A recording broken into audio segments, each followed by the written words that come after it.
There's something quietly strange about spending a lot of time thinking about Family Guy. Not strange in a bad way, just strange in the way that happens when you look at something familiar for long enough and start noticing the architecture underneath it. The scaffolding, the load-bearing walls, the choices the show keeps making, episode after episode, about who gets away with things and who doesn't. And Family Guy has a lot of people getting away with things. It premiered on January 31st, 1999, got cancelled, came back, and has been running more or less continuously since 2005, somewhere north of 400 episodes at this point. More than 2 decades of Quahog, Rhode Island, a fictional town that looks like a lot of American towns you've driven through. There's a pub, a church, a high school named after a movie star, a brewery, a neighbourhood with too many green lawns. Standard stuff. The town is populated, as cartoon towns tend to be, by a cast of people who are almost entirely ridiculous. The main character is a large, perpetually confused man who has an IQ that the show has gone back and forth on, but let's say is somewhere in the concerning range. His wife is patient in a way that borders on the supernatural. His children are mostly fine, except for the one who isn't. His neighbour is a sex pest. His other neighbour is a police officer who is occasionally heroic, but mostly just present. And his dog, who is also his best friend, has opinions about Hemingway and a drinking problem. That's Quahog. That's the premise. Now, Family Guy is not a show that's particularly interested in moral accounting. It's interested in jokes. Specifically, it's interested in a very specific kind of joke. The kind where something absurd happens, the camera moves on, and the next scene acts as though nothing occurred. That's the engine. That's how the whole machine runs. And that's the thing about a show that treats consequences as optional. It still makes choices about who gets consequences and who doesn't. Somebody writes those choices. Somebody decides that this character dies and that one doesn't. Somebody decides that this behaviour gets called out in a tidy little speech at the end of the episode, and that behaviour just quietly continues for 15 more seasons. Those choices taken together tell you something about how the show thinks, about who it's protecting, about who it finds funny enough to keep around, about who it's willing to hold accountable, even in the soft, cartoon universe way, where accountability means a character stumbles over something and lands in a bin. So that's what we're going through tonight. We're going through the deaths, the near-deaths, the people who should have died but didn't, the people who probably deserved what they got, and the people who very much did not deserve what happened to them. We're going to spend some time with Diane Simmons, who was a genuinely terrifying person hiding behind a news anchor's desk. We're going to spend some time with the giant chicken, who is a recurring presence in Peter Griffin's life, and whose entire existence is a philosophical puzzle I've genuinely not solved. We're going to spend some time with a small baby who is also, somehow, one of the most capable individuals in all of Rhode Island. We're not ranking these in order of importance. We're not racing through them. We're just going to sit with each one for a while, talk about what happened, talk about whether the show got it right, and let the whole thing unspool at whatever pace feels right. If you've fallen asleep by the time we get to Carter Pewterschmidt, honestly, no notes. He can wait. If you want to subscribe before we get going, the button's somewhere around here. No pressure. It's just a nice thing to do, and it helps the channel. Right, let's start with Quahog. Let's start with the people who walked through it and, for one reason or another, didn't walk back out. The 9th season of Family Guy opened with a murder mystery. Not a parody of a murder mystery, not a cutaway gag about murder, but an actual, sustained, 30-minute mystery episode structured around the question of who was killing off the guests at a dinner party on a remote island. It was called And Then There Were Fewer, which tells you immediately that the writers had read their Agatha Christie, or at least the Wikipedia summary of it. The setup is genuinely clever. The entire regular cast of Quahog residents receives individual invitations to a dinner party, each letter suggesting the event is being held specifically in their honour. They all show up at the same stately mansion surrounded by rocky water, all slightly confused, all convinced they've been personally selected for something. And then they discover they've all received the same letter, and their host is James Woods. Now, James Woods, the fictional James Woods who appears in this show, not the real person, is a recurring antagonist in Family Guy. He had spent several seasons being awful to various residents of Quahog in ways we'll get to later, but at this dinner party, he announces that he's found religion, become a born-again Christian, and invited everyone specifically to apologise for his past behaviour. He seems sincere. He has a girlfriend named Priscilla. He's made what appears to be a genuine effort. Then people start dying. James Woods himself gets stabbed fairly early on, which removes him from the suspect list faster than you might expect for a character who'd been set up as the obvious villain. One of Quagmire's dates gets shot by a booby-trapped gun. Muriel Goldman disappears, then reappears dead. Derek Wilcox, Gillian's husband, gets hit with a Golden Globe Award and pushed off a balcony.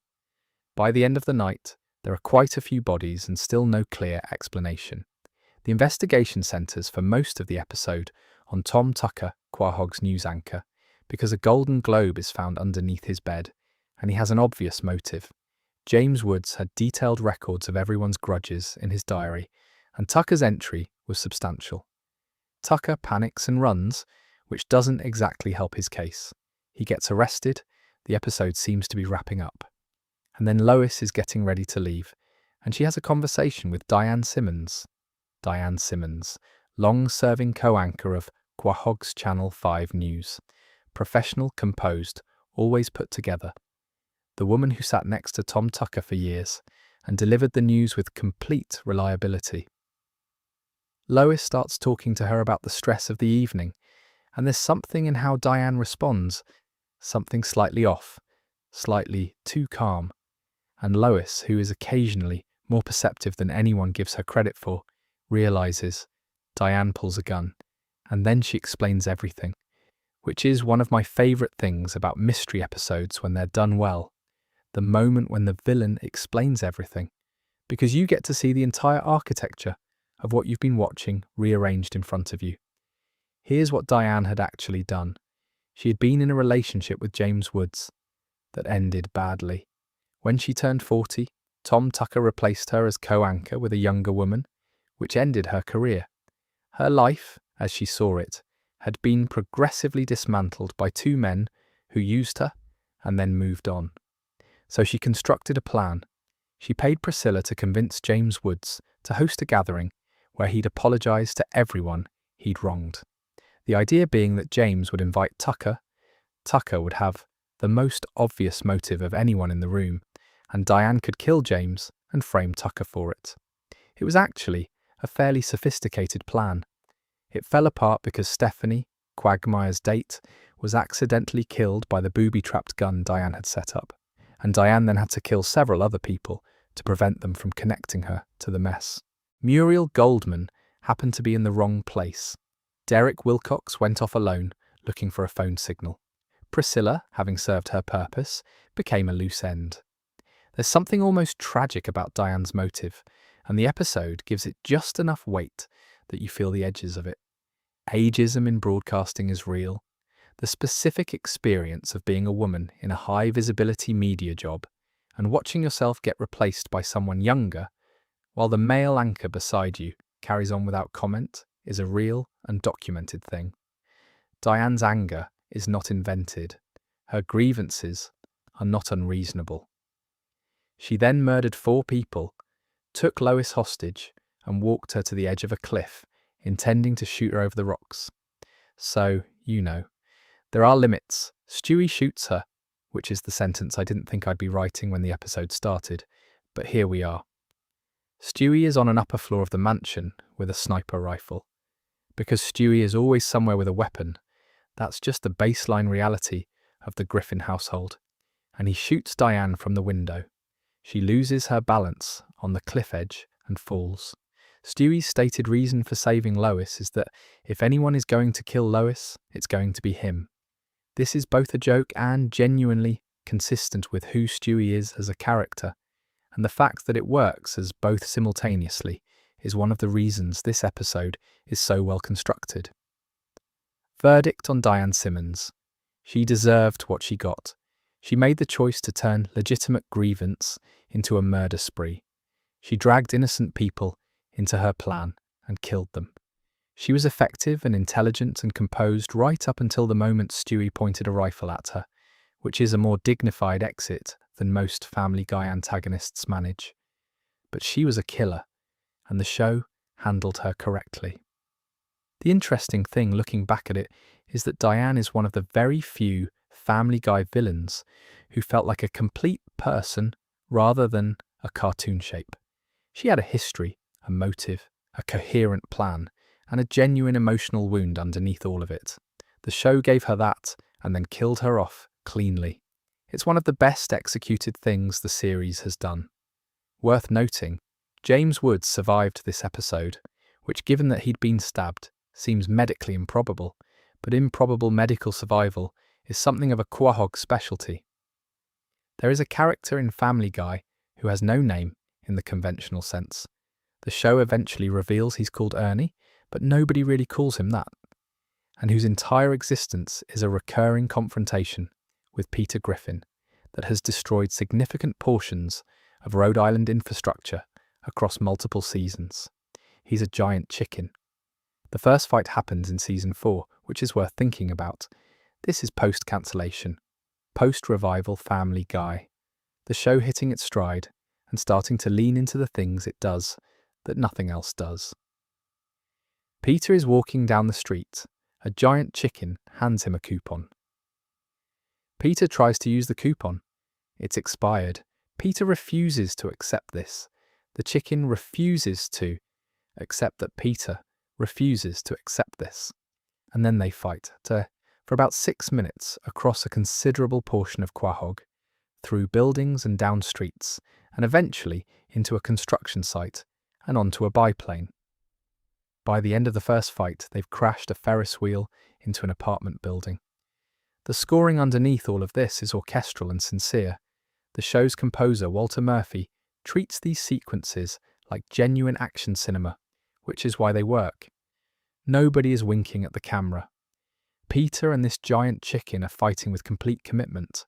Then Peter knocks the chicken down, steps over him, and walks away. And that's that. The chicken comes back. Of course he does. What I find genuinely interesting about the giant chicken sequences is the way they escalate between appearances. Each fight is larger and more elaborate than the last. The third fight goes through underwater sequences, a submarine, what I believe is space at one point. The show's writers clearly enjoy these sections and give them resources that most episodes don't get. They're produced with more care than they strictly need to be, and that overproduction is the whole gag. By the third or fourth fight, even the characters within the show have lost track of what the original disagreement was about. There's a moment, after one particularly catastrophic battle, where Peter and the chicken are both lying in the rubble of whatever they've just demolished, and one of them says something along the lines of neither of them having any idea what they're even fighting about anymore. And they look at each other, and then they go home. No resolution, no apology, no handshake, they just stop for now. Because here's the thing about the giant chicken that I think gets overlooked. He's not a villain. He gave Peter a bad coupon. That's it. That's the original sin. Peter refused to accept an expired coupon from a large bird, and the bird refused to back down. And 20 seasons later, they are still intermittently destroying buildings over it, because neither of them is capable of being the bigger person. And one of them is enormous. There's actually a late season episode where Peter keeps Ernie alive after one of their fights, specifically because he's financially responsible for the property damage their battles have caused. This is the most financially responsible thing Peter Griffin has ever done, which tells you quite a lot about Peter Griffin. He can't afford to let his nemesis die because his nemesis has liabilities. Lois, Peter's wife, appears to be entirely resigned to this situation. The show never really addresses it from her perspective. She just knows that periodically her husband will disappear, and there will be a significant explosions somewhere in the distance, and when he comes home, he'll be covered in dust and mildly confused. And that's just how their marriage works. There's something almost meditative about it, honestly. The giant chicken fights are Family Guy at its most committed to a bit. They recur on no fixed schedule. They're never announced. Peter will just be doing something ordinary, and then Ernie shows up, and the next 8 minutes are orchestral action cinema. Does the giant chicken deserve to die? No, I don't think so. He gave someone a bad coupon, and that person responded with 25 years of intermittent violence. He's arguably the injured party in this whole arrangement. Does Peter deserve to keep getting beaten up by a giant bird?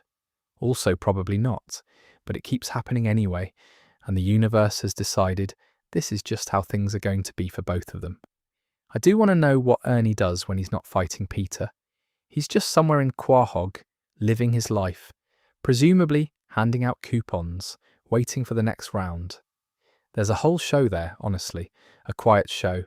A show about a very large chicken trying to go about his day in a town where one resident will periodically attempt to destroy him for reasons that have long since stopped making sense. No notes on the animation quality in these sequences, by the way. They're beautifully done. The people who work on these fights clearly love working on these fights. Peter Griffin's father, Francis, is not someone the show ever asks you to love. He's introduced early in the series as a deeply religious, deeply cold, deeply critical Irish-American man whose primary mode of parenting is disapproval. He does not approve of Peter's wife because Lois is not Catholic. He does not approve of Peter's children because children are loud and expensive and generally disappointing. He does not approve of Peter, mostly, as far as I can tell, because Peter exists, which Francis seems to find personally offensive. He's the kind of father who delivers criticism so reflexively that it's become more of a tic than a conscious choice. He doesn't think before speaking. He just opens his mouth and out comes something that chips away at the person in front of him. Peter has spent his entire adult life trying to get this man to say something kind to him, and the show makes very clear across every scene they share that this is not going to happen. Francis dies in season 5. Peter has been drinking at Meg's 17th birthday party, a sentence that contains several problems, not all of which I have time to address right now, and decides, while drunk, to ride a unicycle down the stairs. He falls. He lands directly on Francis, who is standing at the bottom of the stairs. Francis is taken to hospital with serious injuries, and he dies there shortly after. His last words to his son, spoken from a hospital bed, are, "You're a fat, stinking drunk. Not I love you, not I'm proud of you, not even a farewell." The last thing Francis Griffin ever said to Peter, the last thing his son would hear from him in his lifetime, was an insult. That's what Francis chose to spend his final breath on. Now, there's a version of this where the death feels cathartic, the abusive parent removed from the picture, the door of impossible expectation finally closed, and in some ways the show does play it that way. Peter is freed in a sense. He no longer has to chase something that was never going to come, but it's also genuinely sad. The thing about Francis is that he never once got to see his son clearly. Peter is ridiculous, yes, chaotic and irresponsible, and about as self-aware as a shopping trolley with a bad wheel, but he's also warm and devoted, and loyal in the specific clumsy way that defines him.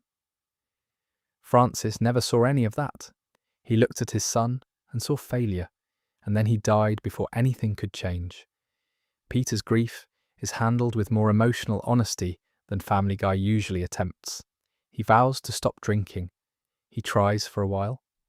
He finds himself unmoored in a way that surprises him, because grieving someone who was never kind to you is complicated. You're not just mourning the person, you're mourning the version of them you always hoped they'd eventually become.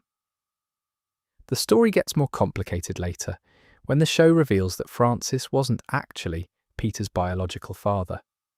Peter's real father turns out to be a man called Mickey McFinnigan, an Irish layabout who Peter goes to find, and who, in his own way, isn't much better. But there's something quietly devastating in the retroactive framing of that reveal. Francis Griffin spent decades being cold to a son who wasn't even his, and even that context didn't soften him. He was just a cold man. Genetics weren't the issue. Did Francis deserve to die? That's not quite the right question, is it? He was killed by an accident, his own son's drunken stupidity, which is an appropriately Family Guy way for things to happen. He wasn't a villain in the traditional sense. He was just a man who was never going to give Peter what Peter needed. And his death confirmed that permanently, in the way that parents dying always confirms things permanently. The sadder note, I think, is the unicycle. Of all the ways Francis Griffin could have died, of all the final images of his life on Earth, it was that. His son fell off a unicycle at a teenager's birthday party and landed on him.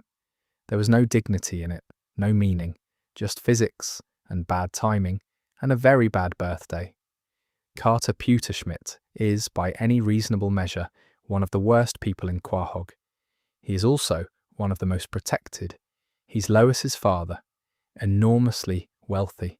The show is vague about the specifics of his fortune, but it's old money, generational, the kind of wealth that predates any sense of accountability and has been compounding quietly ever since. He lives in a mansion. He has staff. He has a wife, Babs, who is somehow even more out of touch than he is, which is an achievement. He is, in the way of very wealthy fictional patriarch figures, a man who has spent so long at the top of his particular food chain that the concept of consequence has genuinely ceased to apply to him. Not because he's clever enough to avoid it, but because the social structures around him simply don't produce it. His contempt for Peter is constant and almost impersonal. He doesn't particularly dislike Peter as a specific person. He dislikes what Peter represents, which is his daughter marrying someone who doesn't have money. Peter is a working-class man from a working-class family who married into the Pewterschmidt fortune without the Pewterschmidt's permission, and Carter has never forgiven this. Not the man, the category. Peter could become a saint, and Carter would still look at him with the same bored disdain, because what Carter objects to is the class, not the character. He's also done specific, identifiable things over the course of the show that in any grounded context would result in serious legal exposure. He has manipulated events to undermine Peter and Lois's relationship. He has used his financial leverage over Lois to control her behaviour. He has been involved in various schemes that range from the merely unethical to the considerably worse.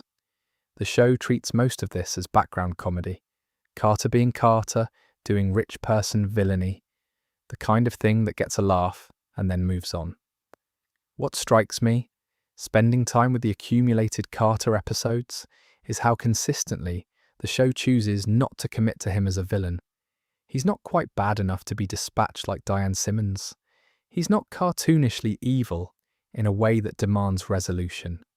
He just exists in this comfortable middle space, where he can be awful on a weekly basis without the show ever building to a moment where he faces anything real. There's an interesting comparison to be made with Mr. Burns from The Simpsons, which I know is the easy comparison, but it's the relevant one. Burns is also a wealthy, old, genuinely monstrous employer-class antagonist who essentially owns his town and treats its residents as resources rather than people. But Burns, at least occasionally, suffers. He gets frozen in time. He gets shot by a baby. He gets humiliated in public.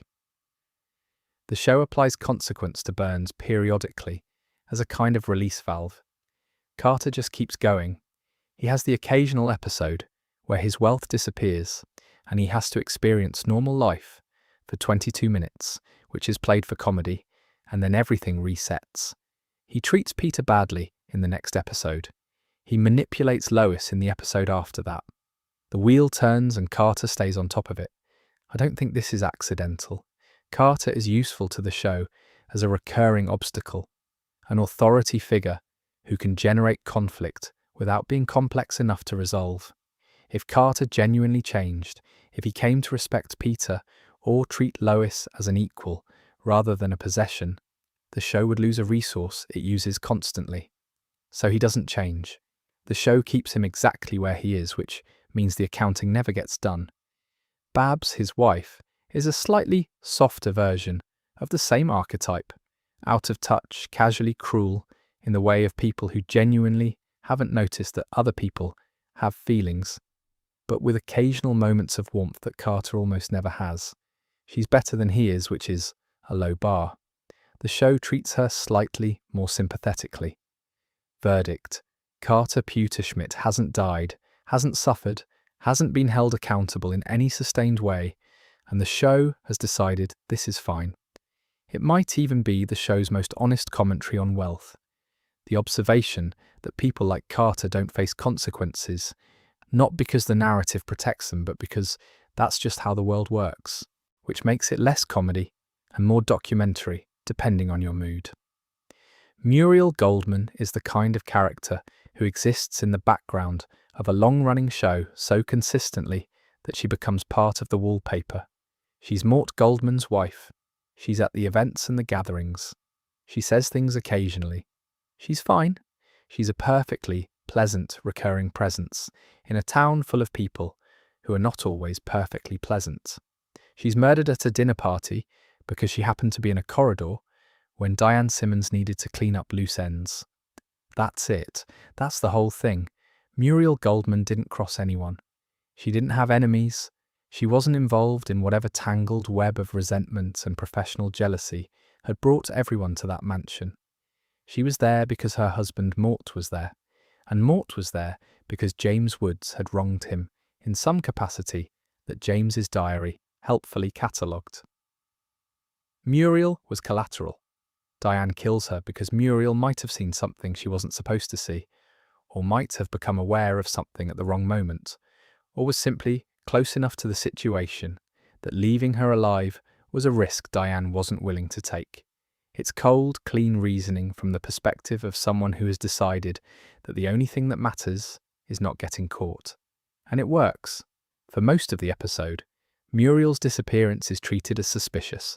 The guests briefly wonder if she's the killer, and then her body is found, and she becomes a victim. Innocent. Obviously innocent. The contrast with the other deaths in the episode is part of what makes this particular one land differently. The show knows what it's doing here. In a mystery episode full of characters who had grudges, who had motives, who had reasons to be exactly as angry as they were, the show makes sure one of the deaths is someone who had none of those things, someone who was just there. The death that's meant to clarify for the audience that this isn't a fun puzzle anymore, that there's a real cost, that innocent people are being hurt. Mort Goldman continues appearing in the series after this. Now a widower, the show doesn't dwell on it. Family Guy almost never dwells on aftermath in any sustained way. That's a structural feature rather than a flaw. It's just how the show is built. The status quo reasserts itself. Grief gets processed off-screen or not at all, and life in Quahog continues at its usual chaotic pace. But Muriel's absence is felt in the background. If you're paying attention, she was someone's wife. She was part of the furniture of the town in the way that only recurring background characters can be.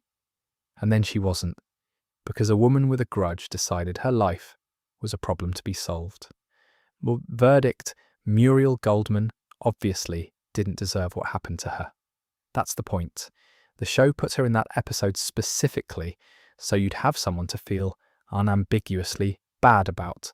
And it works. She's the character whose death you're not supposed to process as a joke, even in the middle of a comedy mystery. She's there to remind you that the stakes are real, at least within the logic of the episode. Tom Tucker is Quahog's lead news anchor, and he's one of those characters the show has decided gets to be awful indefinitely. Not so awful that the narrative demands his removal. Not so funny that his awfulness becomes lovable, just consistently, reliably, unapologetically terrible in the specific way of local television personalities who have been told since their 20s that they matter. His voice is Seth MacFarlane doing a slightly over-enunciated baritone. That voice tells you everything about Tom Tucker before he says a single word. It's the voice of a man who practices in the mirror, who thinks about his jawline, who considers his profile. Tom Tucker is aware of himself in a way that is just slightly too much.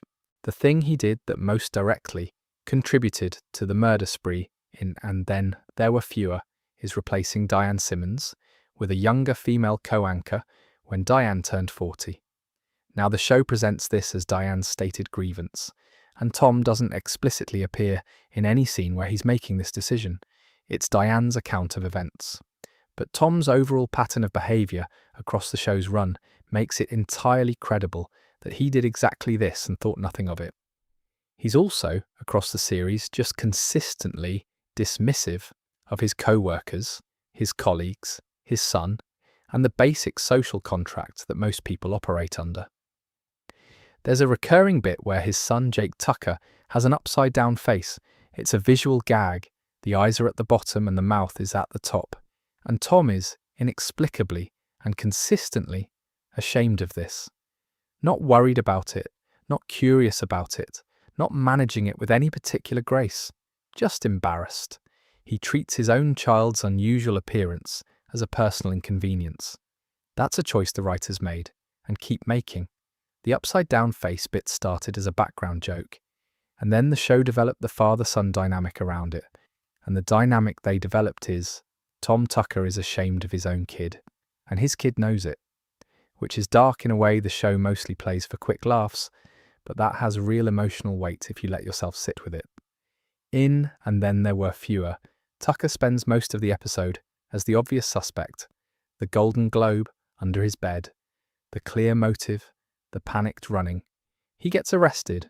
It turns out he didn't do it, because Diane framed him, but the show takes its time clearing him, and the framing works because Tucker is exactly the kind of person you could believe would murder someone if he thought he could get away with it. He's still on air after all of this, which is very on brand for Tom Tucker. A murder accusation, a night in custody, definitive proof that he was nearly framed for multiple killings, and he went back to the desk on Monday. The fun detail? Tom Tucker's Channel 5 news appears throughout the show as a Greek chorus of sorts. Whenever something absurd happens in Quahog, which is constantly, Tom delivers the report. He's the show's narrator in a structural sense, even if he doesn't know it. The terrible events of Quahog get filtered through Tom Tucker's pomposity, which does give them a kind of dignity they wouldn't otherwise have. Verdict: Tom Tucker has not died. He has not suffered meaningfully. He continues to anchor the news. He continues to be embarrassed about his son's face. He continues to treat colleagues as stepping stones. The show has decided this is the status quo, and the status quo holds. In a sense, Tom Tucker is the most realistic character in Quahog, a man who coasts on confidence and positional authority and gets to keep going indefinitely because the world doesn't have a mechanism for addressing people like him. Let me be very clear about something before I start this section, because it matters. When Family Guy puts James Woods in an episode, it's not depicting the real James Woods. It's a fictional character who shares his name and face and is used to do villain things that a real person obviously hasn't done and wouldn't do. This is a comedy device the show uses regularly, casting recognizable names into absurd situations for the joke of the contrast. The fictional James Woods of Family Guy is a created antagonist. Different thing. Right. With that sorted. The fictional James Woods is one of the show's best recurring villains, and his villainy is appealing specifically because it's so petty. He's not trying to take over the world. He's not running a criminal empire. He's just a man with too much free time and a grudge, and the grudge keeps escalating because neither he nor Peter Griffin has the emotional maturity to put it down.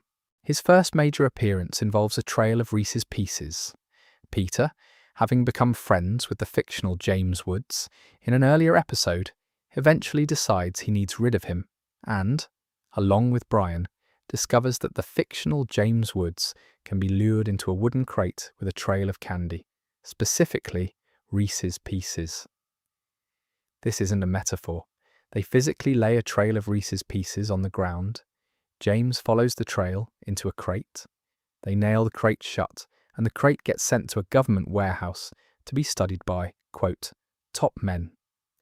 This is the entirety of the plan. It works. What the show glosses over is that the crate doesn't appear to have ventilation.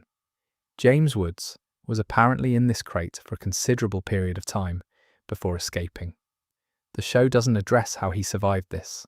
It just accepts that he did, because the joke requires his return, and the return requires a certain amount of not asking questions about the interim period. When James escapes and comes back, he's understandably furious. His response is to steal Peter's identity, which is a revenge escalation that's both disproportionate and somehow exactly right for his character. He just walks into the Griffin home, presents himself as Peter Griffin to the assembled family and neighbours, and Peter, having lost his wallet to James, who then used the ID, has no way to prove he's himself. The show does something interesting with this. Peter, stripped of his identity, has to prove who he is through his personality, and nobody believes him. And James is charming enough in the Peter role that the ruse holds for longer than it should. This says something quietly depressing about identity and recognition, and how much of who we are is just documentation, but the show doesn't dwell on it because there are more Reese's Pieces jokes to get to. Peter's revenge is elegant in the same petty way James's original plan was petty. He uses James's identity to appear on television and publicly humiliate him, announcing that he'll be starring in a tasteless 9/11 comedy, destroying James's reputation overnight. Then he lures James into another crate with another trail of candy. The candy trail working a second time is the joke. It's the same vulnerability. James Woods, fictional superstar villain, cannot resist a trail of candy leading into a box, no matter how many times it has ended badly for him. This is his Achilles heel, and he can't fix it, and Peter knows it. There's something almost fond in how the show handles this. The fictional James Woods and Peter Griffin are evenly matched in the specific way that requires a very particular kind of stupidity on both sides. Peter is impulsive and reckless. James is vain and revenge-obsessed, and these characteristics slot together in a way that produces perfect, sustained conflict. Neither of them can win definitively, because winning would require a quality that neither of them has. He survives the murder party episode, as mentioned. He gets stabbed, disappears for most of the mystery, and then turns up alive. The crate didn't kill him, and a knife didn't kill him either, which suggests either excellent medical care or a very robust constitution. Verdict: the fictional James Woods deserved every crate he ended up in, deserved the identity swap revenge, and earned his antagonist status fair and square. He's also very entertaining, which is more than can be said for everyone on this list. Dr. Elmer Hartman has been the Griffin family physician for the entire run of the show, and if you spend any time cataloguing his appearances, a picture emerges that is genuinely alarming. He is not a good doctor. I don't mean this in the casual sitcom sense where the family doctor is a bit clueless but basically fine. I mean that Dr. Hartman is, by any reasonable assessment of his professional record, a clear and ongoing danger to the people who consult him. His misdiagnoses are frequent. His bedside manner is either absent or actively counterproductive. His procedures, when the show depicts them, have a striking failure rate. He has on multiple occasions administered treatments that made patients significantly worse, and in at least one storyline, he is discovered running a drug operation out of a separate facility, which raises questions about where his time and attention have been going when he's not at the practice. The thing about Dr. Hartman is that the show plays all of this entirely for laughs, and it does work as comedy because incompetent professional jokes are a reliable structure. We recognise the archetype. We've all encountered some version of someone in an authoritative role who clearly doesn't know what they're doing and is too confident to notice. The gag is the gap between the authority and the ability. But across 25 seasons, the accumulated body count through Hartman's negligence is, if you're feeling uncharitable, considerable. People have gone to him with manageable conditions and come out worse. Procedures have been performed incorrectly. The show just waves its hand at all of this and moves forward, because consequence is optional in Quahog, and Dr. Hartman is apparently protected by whatever force in the universe has decided that certain characters simply continue. There's also the question of why the Griffin family keeps going back. Peter has been treated by Hartman for years. He knows Hartman's record. He has personally experienced Hartman's care and survived it, which is something. And yet when something goes wrong medically in the Griffin household, Hartman is called. Loyalty, possibly, or just the inertia of having a regular doctor and not wanting to go through the admin of finding a new one. That's a very human reason to make a very bad decision. The drug den storyline from one of the later seasons is one of those moments where Family Guy suddenly gestures at a darker version of a character who has previously been played purely for laughs. Hartman isn't just incompetent, he's running a parallel operation that has nothing to do with patient care. It comes and goes in a single episode without particular consequence, but it adds a layer to the character that makes the incompetence feel less innocent in retrospect. I keep coming back to the question of his medical license. Quahog presumably has a licensing body. There's presumably a medical board somewhere. Dr. Hartman has presumably come to their attention at some point, given the complaints that would logically accumulate from his patient outcomes. And yet, he continues to practice. He continues to see the Griffin family. He continues to make things worse at a reliable rate. Maybe this is the show's most accurate depiction of systemic failure. Not the big dramatic villain, but the man in a trusted position who is allowed to keep going because the systems that should catch him aren't working properly, and the people being harmed by him don't have the energy or the resources to do anything about it. Or maybe he's just a comedy character. Probably both. Verdict: Hartman hasn't died, hasn't faced serious consequences, continues to practice medicine in a small American city despite a professional record that should have ended his career at approximately the 14th incident. He's not a villain in the traditional sense. He's something slightly more unsettling, a person who is genuinely dangerous and is protected by the inertia of institutions that can't quite be bothered to stop him. Connie D'Amico is the most popular girl at James Woods Regional High School, which in Family Guy terms means she's the designated social antagonist for Meg Griffin in perpetuity. She's been at this for a long time. She has the role. She occupies it with enthusiasm. Her particular cruelty isn't the big dramatic kind.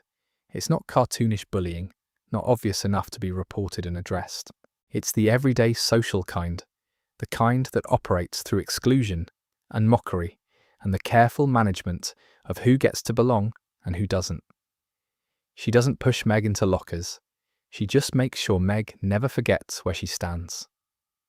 That specific, sustained, precisely targeted social pressure is actually the more realistic depiction of how this kind of bullying works in practice, which makes it slightly more uncomfortable to watch than the obvious version. She dates Chris for an episode, which produces one of the more interesting character beats Connie gets across the series. She starts going out with him as a project. Make the Griffin kid popular, enjoy the social capital, then break up with him and move on. Standard operation. Except Chris, who is genuinely dense but also genuinely kind, actually falls for her. He's not performing cool. He's not working an angle. He just likes her, and she ends up staying. The episode makes the point that this is the first time anyone has liked Connie as a person rather than as a status symbol, which is a slightly sad thing to say about a high school student. But there it is. Chris's guileless affection gets to her. Then his popularity goes to his head, and he cheats on her, which collapses everything. But the moment of genuine connection was real. It doesn't carry over into subsequent episodes. Connie returns to being Meg's tormentor. The wheel turns. The episode I want to spend some time on is Connie's Celica from season 18. Lois becomes the school's music teacher, gets Connie expelled for disrupting the class, and Connie, not taking this well, retaliates with increasingly elaborate bullying campaigns directed at Lois. Then Connie apparently dies in a car accident. Cut brake lines. The car goes off the road. Police investigation. Lois becomes the prime suspect because she had motive and the situation doesn't look good. Peter, who is not typically reliable in crisis situations, decides to prove Lois's innocence. His attempts don't go particularly well, and then it turns out Connie faked her own death. She put a blonde wig on Peppa Pig, put Peppa in the car, and sent the car off the road. This is genuinely clever, more operationally sophisticated than anything Connie has done before. It requires planning, resources, access to a children's television character, and a certain willingness to commit to the bit. Connie, it turns out, is considerably more capable than the role of school bully requires her to be. There's a version of this where Connie D'Amico is actually quite interesting. Someone who has been assigned a social role, popular girl, Meg's tormentor, that she performs effectively, but that doesn't begin to account for what she's capable of. She frames a teacher for murder using a pig in a wig. That's a person with range. The show doesn't particularly develop this. She's still the bully in the next episode. The frame plot resolves when her survival is discovered. Lois is cleared, and Connie presumably goes back to her regular operations. What Connie has never really gotten is a storyline that asks why she does what she does. The show treats her cruelty as a given. The popular girl is mean to the unpopular girl, that's the setup, without asking what's underneath it. The brief glimpse in the Chris episode suggests there might be something there. Someone who is popular, but not genuinely liked, who uses social status as armor because the alternative is vulnerability. Verdict: Connie deserved sustained consequences for sustained cruelty. She got a fake death, an investigation, and a reset. The Peppa Pig gambit was inspired. The show wasted most of her potential, but the season 18 episode at least gave her something interesting to do. There is an episode where Stewie Griffin, concerned that his ray gun misfired and wondering whether he's losing his edge, builds a machine designed to concentrate his evilness into a more potent form. The machine doesn't do what he intends. Instead of amplifying his existing evil, it extracts it from him, pulls it out physically, and deposits it into a separate, independent body, a clone, made entirely from the concentrated darkness of a 1-year-old baby's worst impulses, given free rein and no inhibitions and a body to move around in.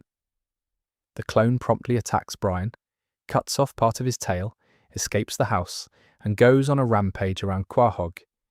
At one point it lures the Kool-Aid Man into a trap and kills him, which is both the darkest and the funniest thing in the episode simultaneously.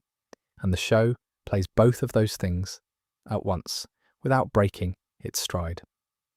The question this episode raises, which it handles with more care than you might expect, is what exactly the evil clone tells us about the regular Stewie.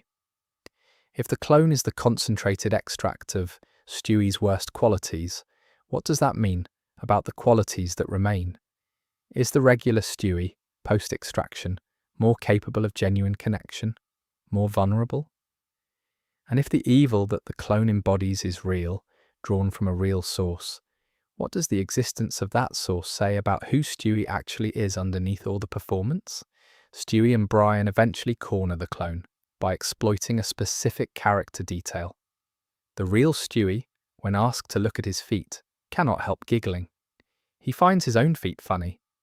This is an oddly sweet thing to know about a character who spends most of his time threatening people with weapons, and the fact that it's used as an identification test in the middle of a clone crisis gives the moment a warmth it wouldn't otherwise have.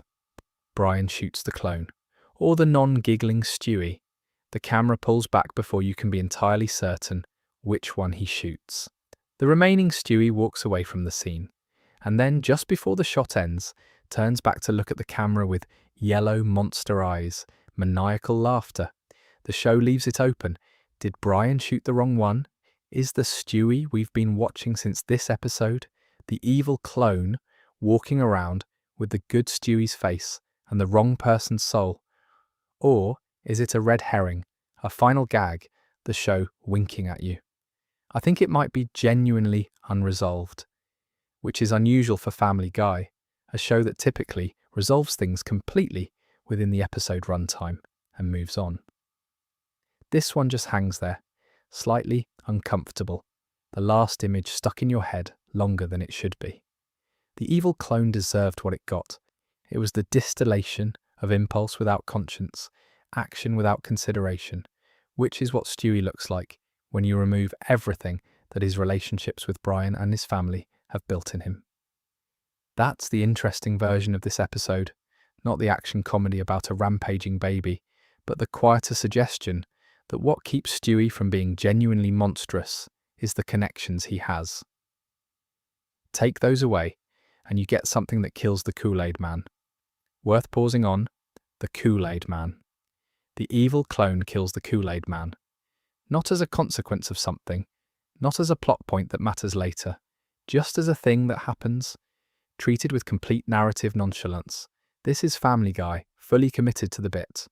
The bit is, evil things happen with cheerful indifference. Even in a dark episode, the show cannot resist the absurdist aside. Derek Wilcox doesn't get a lot of screen time in And Then There Were Fewer. He's Gillian's husband, Gillian being Brian's ex-girlfriend, a woman the show had depicted as sweet but not particularly sharp, who had moved on and married Derek. And Derek seems fine. He's at the party because Gillian is at the party. He has no particular grudge with anyone. He's just there. During the investigation, when the group is trying to figure out who the killer is, Derek makes the classic mystery episode mistake. He goes off alone. He decides to search a different part of the mansion to find a mobile signal and call the police. Splitting up in this kind of situation is the standard horror mystery error, and Derek commits it with full confidence. He's struck with a Golden Globe Award, which was found in Tom Tucker's room afterwards, which is how Tucker became the suspect, and pushed off a balcony. The Golden Globe Award as the murder weapon is one of those details that you could almost miss if you're not paying attention, but the show makes sure you know what it is. It's a choice. Someone decided the weapon should be a golden globe, not a vase or a candlestick or something generic. The specificity of it is funny in the horrible way that very dark jokes are funny. The image of someone being killed with a prestigious entertainment industry award is intrinsically absurd, and the show leans into the absurdity. Derek's death mostly exists as a plot mechanism. He needs to die to make Tucker look guilty and to remove him from the action before he can become useful to the investigation. He's not a significant character. He doesn't have an arc in this episode. He's a recognizable face attached to a name who the audience has some vague affection for by association with Gillian, and his death creates stakes without requiring the show to sacrifice anyone the audience is deeply invested in. That's a specific kind of dramatic function, and Then There Were Fewer uses it well. The guest list for the party was constructed carefully. Lots of recognizable faces, enough history, with the main cast that deaths land with some weight, but not so central to the show's ongoing story that killing them would change anything permanent. Brian watches his ex-girlfriend's husband get pushed off a balcony at a murder party. The show doesn't spend much time with what that's like for Brian specifically, but it's a strange thing to have on your list of experiences. Verdict: Derek didn't deserve it. He went off alone, which was ill-advised, but that's a judgment error rather than a moral failing. He just ended up at the wrong party and made the wrong call in the middle of it, and Diane Simmons was there with a Golden Globe. That said, the Golden Globe. I keep coming back to the Golden Globe. It implies planning, which means Diane brought it to the mansion specifically as a weapon, or found it there and recognised its utility. Either way, she saw a Golden Globe Award and thought, yes, this will do. That is a specific kind of practical thinking. Glenn Quagmire is Peter Griffin's neighbour, one of his closest friends, an airline pilot, and the show's longest-running running joke. The joke is that he's extremely sexually active in a way that the show treats as comedy. Giggity, his catchphrase, his defining characteristic, deployed hundreds of times across hundreds of episodes as a reliable laugh that the show has returned to with complete consistency since the beginning. I want to spend some time with Quagmire without being preachy about it, because I don't think the interesting thing about him is the preachy reading. The interesting thing is what the show has actually done with the character over time, and what it reveals about how Family Guy thinks about consequence. Quagmire's behaviour, if you take it literally rather than as comedy shorthand, describes a person who would in any realistic context have faced serious consequences. The show has depicted his predatory behaviour in ways that occasionally acknowledge what it is. There are episodes where the characters around him are clearly uncomfortable, and then mostly moved on. He's a core cast member. He has to keep coming back. The show needs him. And the episode that captures this most clearly is one of the show's most quoted moments. Brian and Quagmire have a confrontation, and Quagmire delivers a long, detailed, completely accurate list of everything wrong with Brian Griffin. Brian is pretentious. Brian is a bad father.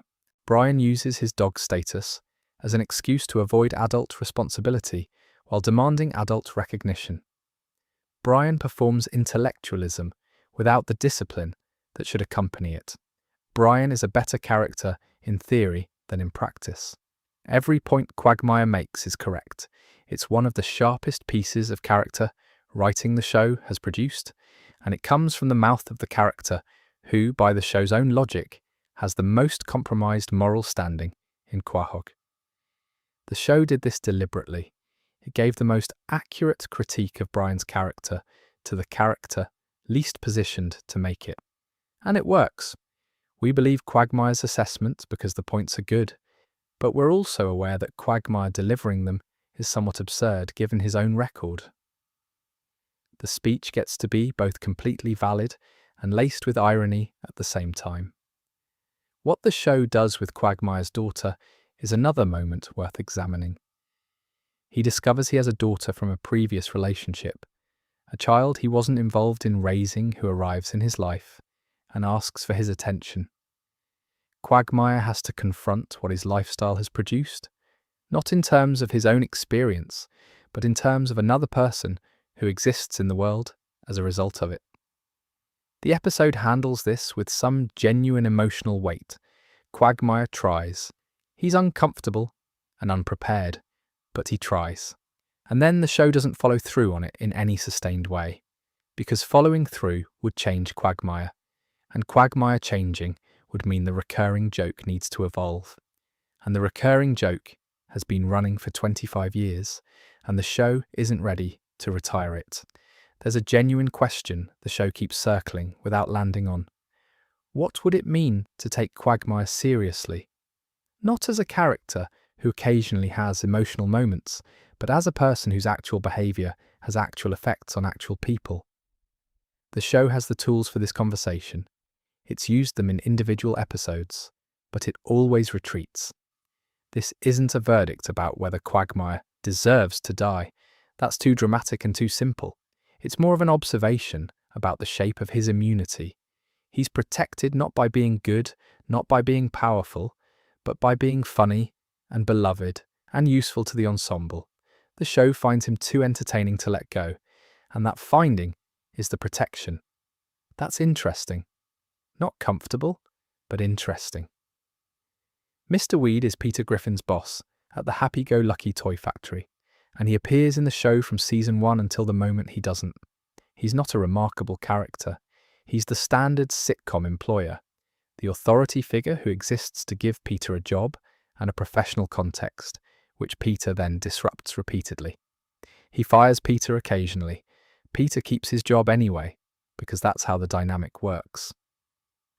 Mr. Weed is patient with Peter in a way that no real employer would be, which is a courtesy the show extends to several of Peter's professional situations. He dies, in Season 3, at a dinner party hosted by the Griffin family. He chokes on a dinner roll. Not a metaphorical choking, just the literal, sudden, catastrophic kind. He chokes, he dies at the table, and the episode moves on from this with a speed that is, honestly, breathtaking. The family inherits his house, which is a substantial upgrade from the Griffin home.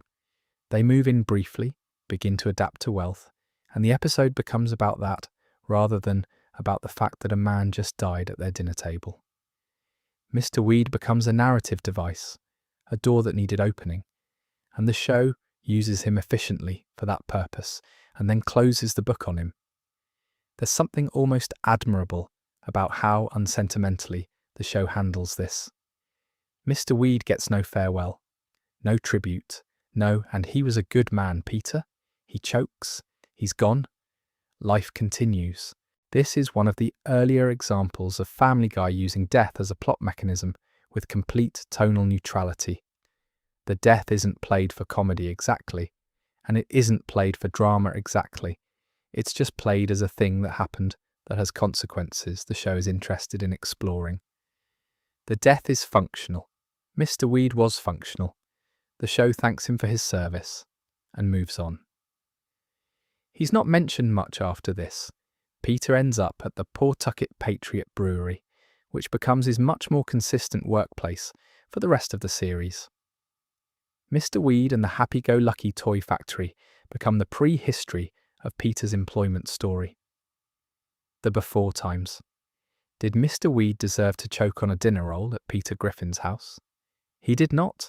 He was an employer who was probably too patient with Peter by any reasonable standard, and he died at a social event hosted by his employee, which is a level of dedication to hospitality that arguably went unrewarded.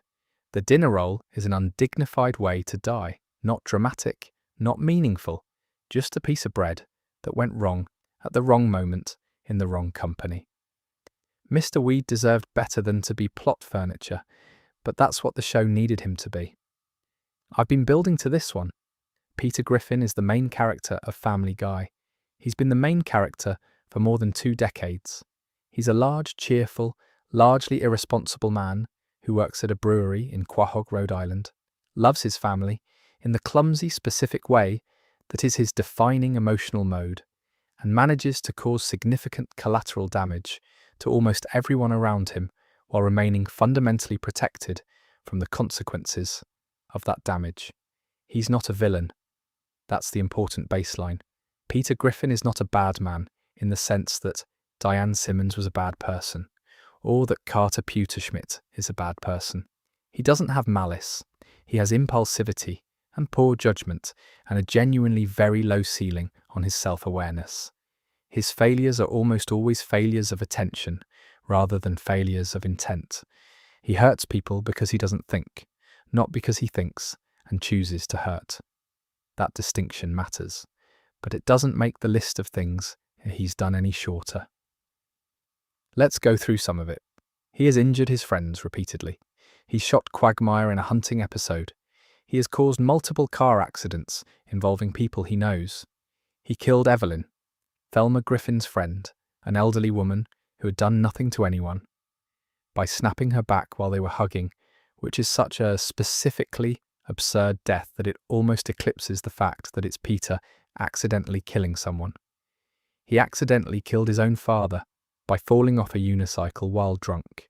That's in the section on Francis Griffin, but it bears repeating here because it's Peter's fault. He was drunk, he was at a 17-year-old's birthday party, and he was drunk on a unicycle, and his father is dead because of it. He has been catastrophically bad at his job for the entire run of the show, in ways that have had real effects on the people around him. He causes accidents at the brewery. His work at various other jobs he's held, and he's held many, tends to end badly in ways that affect other people before they affect Peter. Then there's Meg. The way the Griffin family treats Meg is one of the show's most sustained dark jokes, and it runs so long and so consistently that it stops being entirely comfortable to laugh at somewhere around season 8. Meg is the family's designated emotional punching bag. She is mocked, dismissed, physically pushed away, and casually humiliated not just by kids at school, but by her own parents and siblings on a regular basis as a structural feature of how this family functions. The show has addressed this directly. In Season 10's Hurricane episode, Meg finally snaps. She tells her family in considerable detail exactly what they've done and how it's affected her. The accusations are accurate, the speech is delivered with genuine emotional force, and the family's response is to ask her to go back to being the punching bag because their dynamic doesn't work without her absorbing the punishment that would otherwise land on all of them. She agrees, and in the next episode, things are back to normal. This is one of the most quietly disturbing things the show has ever done, and I don't think it's entirely accidental. The show is depicting a family that uses one member as a release valve for all the frustration and dysfunction that would otherwise tear them apart. And that member knows what's happening and accepts it because the alternative is losing the family entirely. That's not a comedy beat, that's a description of something real and recognisable. Peter is not the only one who treats Meg badly. Lois, Stewie and Chris all participate, but Peter is the one the show nominally centres, which means his behaviour toward his daughter sits at the centre of the family's worst dynamic. And then, every so often, the show gives us a different version of Peter. The father who quietly tells Meg she's his best friend when nobody else is watching. The man who stumbles through a genuine apology and actually means it. The person who, underneath all the chaos and the impulsivity, genuinely loves his wife and his children in a way that shapes every ridiculous decision he makes. The defense of Peter Griffin, if you're going to make one, is this. He's the show's argument that love and damage can coexist in the same person without resolving into one or the other. He damages the people he loves. He loves them regardless. He causes harm through inattention and then grieves the harm with what appears to be genuine remorse. And then he does it again. Because he doesn't change, because the show won't let him change, because changing would mean the show itself would need to change. Does Peter deserve consequences? Yes, more sustained ones than he gets. The reset button that operates at the end of most Family Guy episodes is most protective of Peter. He gets to apologise, things return to normal, and the next episode begins clean. The people around him carry the damage that doesn't stick to him. Does he deserve to die? No, I don't think the show has ever suggested it does. What the show has suggested in its more honest moments is that Peter Griffin is the cost of having Peter Griffin in your life, and the people who love him have decided the cost is worth it. And whether we agree with that decision is probably a matter of how much patience we have on any given day. The most honest thing I can say about Peter is that he is a character who is both funnier and more damaging than the show usually admits he is, and the space between those two things is where Family Guy has been living for 25 years. Let's slow down a little and spend some time with the smaller deaths, the ones that didn't get full episodes, the ones that happened and moved on. Quahog has a body count that accumulates quietly in the background, and some of those bodies deserve a moment. Thelma Griffin first. Peter's mother died in season 12, in an episode called Mom's the Word. She had a stroke. This was handled with more emotional weight than you might expect. The opening of the episode has Peter in a work meeting, completely distracted, and then he comes home to find his family waiting for him, with the news already settled on their faces. Peter's grief in this episode is genuine and well observed. The show doesn't rush it. It lets Peter sit with the loss in a way that feels true to how grief actually works. The strange numbness, the displacement of feeling, the tendency to attach the grief to something adjacent rather than the thing itself. He befriends Evelyn, his mother's friend, a woman who also recently lost her husband, because she's someone who knew his mother, and talking to her is a way of still being connected to Thelma somehow. And then Peter accidentally kills Evelyn. He's hugging her at a cemetery, having decided to end the friendship because it was getting complicated, and he snaps her back. She dies. He leaves her with the groundskeeper and drives away. 2 maternal figures, 1 stroke, 1 accidental hug. Peter Griffin is now responsible for the death of both his father and the person who was functionally a stand-in for his mother during his grief period. I don't think the show fully acknowledges the weight of this. It's played for the dark absurdist gag. But the accumulation is there. Thelma didn't deserve to die in the sense that nobody deserves a stroke. She was a mother who had her own complicated history. She's depicted across earlier seasons as having made choices Peter didn't always understand, including a late marriage to a man who wasn't Peter's father.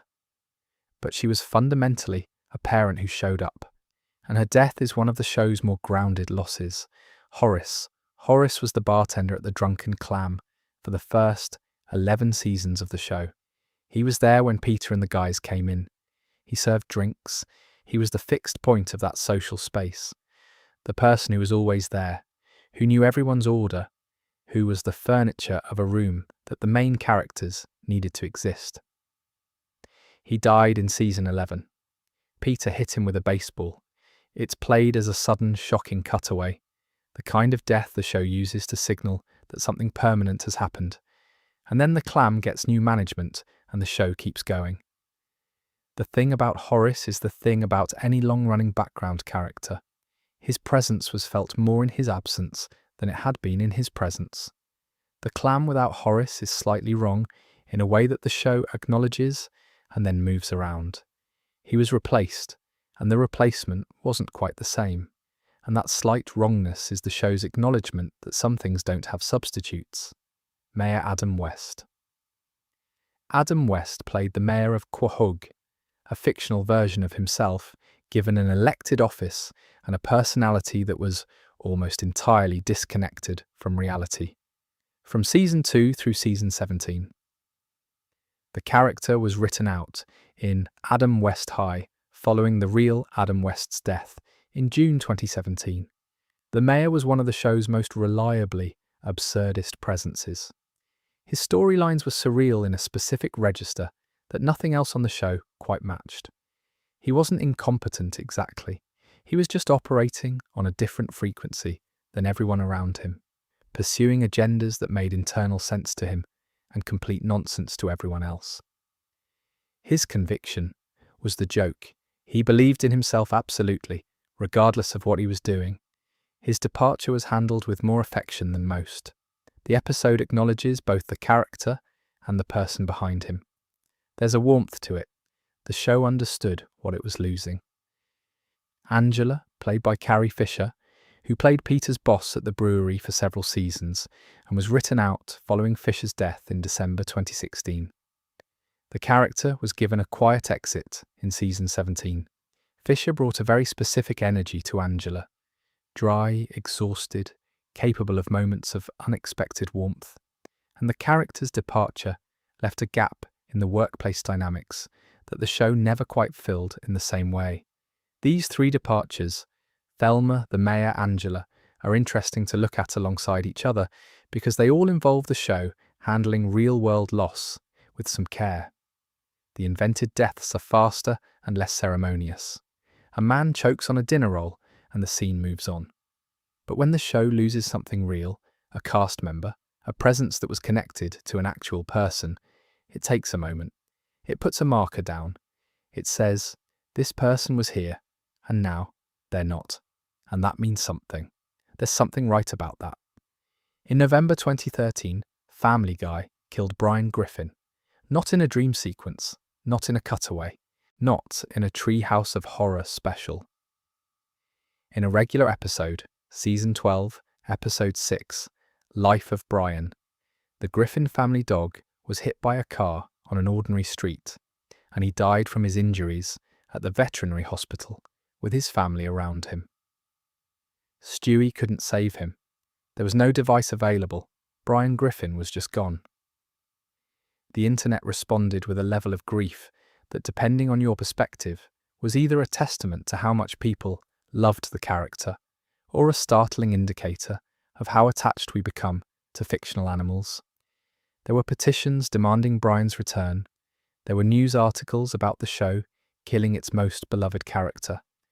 There were people who announced they were done with Family Guy forever, a statement they made with considerable conviction, and then had to quietly revisit 2 weeks later when Brian came back. Because Brian came back. In episode 8, Christmas Guy, Stewie travels back in time, using a return pad borrowed from a past version of himself, and saves Brian's life. The 2-week gap between his death and his resurrection is probably the most precisely calibrated piece of audience management the show has ever attempted. Long enough that the death felt real, short enough that the mourning didn't have time to calcify into genuine resentment. But before we get to the resurrection, let's spend some time with who Brian actually is, because the response to his death made sense in a way that deserves unpacking. Brian Griffin is a dog. Biologically, he's a Labrador mix, white, lives with the Griffin family, has since before the show began, but Brian Griffin also holds a Brown University degree. He writes novels, bad novels, ones that don't sell, and pretentious short stories, and a screenplay that he's been working on for longer than anyone can remember. He drinks martinis, he votes in elections, he has romantic relationships with human women. He has opinions about Hemingway that he volunteers without being asked, which is a specific kind of person. He is, in essence, the show's vessel for a very recognizable type. The intellectually pretentious person who considers himself a serious artist and hasn't quite produced the serious art yet. Every episode he's in contains at least one reference to the novel, or the screenplay, or his undergraduate education, or his general literary worldview. He performs intellect in a way that is sometimes genuine, and sometimes obviously compensatory. The famous Quagmire speech, where Quagmire lists every specific flaw in Brian's character with surgical accuracy, lands because it's all true. Brian is pretentious. He is a bad father to his son Dylan, who appears briefly and is then largely forgotten. He romanticizes Lois. He uses his status as a dog to avoid accountability in ways a human character would be held to. All of these things are correct. What makes Brian work as a character, despite all of that, is his relationship with Stewie. The Road to episodes, Road to Rhode Island, Road to Europe, Road to the Multiverse, the many others, are built on the specific chemistry between a neurotic adult dog who wants to be taken seriously and a megalomaniac infant who is the only person in his family who actually takes him seriously. And the friendship between them is the show's most consistently developed emotional relationship. When Brian dies in the vet's office, Stewie is holding his paw. The scene is quiet and slow, and the camera does not look away. The show does not use the death for a joke. It just lets it happen, and it lets the other characters grieve, and it lets Stewie's face do the work. That's the scene that broke the internet. Not because Brian was the funniest character on the show, or the most interesting, or even the most likeable, but because that scene made clear, without any ambiguity, that Brian Griffin was loved, and that his absence was a real loss, and that the family standing around him knew it. The honesty of the scene, in a show that is usually not honest about emotional stakes, is what made it hit the way it did. He came back. As I said, Stewie saves him with a time travel device borrowed from his own future self, which raises more temporal paradox questions than the show is interested in answering. The mechanics of how the return pad gets to Stewie in time are deliberately fuzzy. The show isn't presenting a coherent theory of time travel. It's just doing whatever it needs to do to give the audience what they clearly, loudly, urgently wanted. The dog who was a writer came back. The Griffins didn't have to miss him for very long. And the show acknowledged, in the relatively restrained way that Family Guy acknowledges things, that what happened during those 2 weeks was real. The grief was real.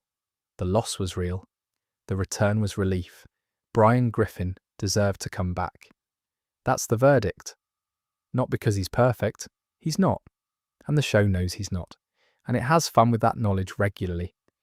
but because a show that kills its emotional centre for the sake of a dramatic gesture, and then brings it back 2 episodes later, was making a specific bet about how much the audience cared.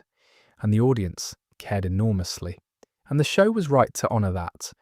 Herbert is an elderly man who lives in the Quahog neighbourhood, appears periodically in the background, and occasionally in more prominent storylines, and is defined by a single characteristic that the show has been using as a recurring gag since season 3. He is predatory toward Chris Griffin. That's the joke. Every Herbert scene is a variation on the same joke. Herbert sees Chris, Herbert becomes fixated on Chris. Herbert mutters something that is technically innocent but obviously not, and the scene moves on. It's a consistent bit. The show has used it hundreds of times, and there is no good way to write about it comfortably, which I think is part of why I want to spend some time here.